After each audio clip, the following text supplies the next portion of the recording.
اور ہم نے تم کو 7 آیتیں جو نماز میں دہرا کر پڑھی جاتی ہیں یعنی سورہ الحمد اور عظمت والا کلام عطا فرمایا ہے۔ ہم نے کفار کی کئی جماعتوں کو جن کو فوائد دنیاوی سے نوازا ہے، تم ان کی طرف رغبت سے آنکھ اٹھا کر نہ دیکھنا اور نہ ان کے حال پر رنج و غم کرنا، اور مومنوں کے ساتھ تواضع سے پیش آنا، اور کہہ دو کہ میں تو اعلانیہ ڈر سنانے والا ہوں، اور ہم ان کفار پر اسی طرح عذاب نازل کریں گے جس طرح ان لوگوں پر نازل کیا جنہوں نے تقسیم کر دیا، یعنی قرآن کو کچھ ماننے اور کچھ نہ ماننے سے ٹکڑے ٹکڑے کر ڈالا۔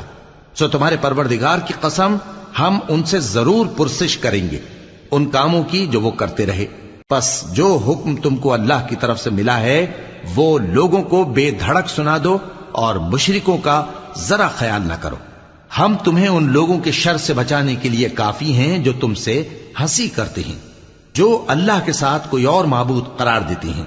سو ان قریب ان کو ان باتوں کا انجام معلوم ہو جائے گا،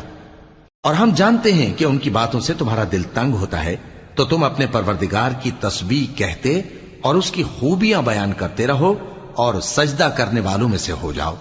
اور اپنے پروردگار کی عبادت کیے جاؤ یہاں تک کہ تمہاری موت کا وقت آ جائے۔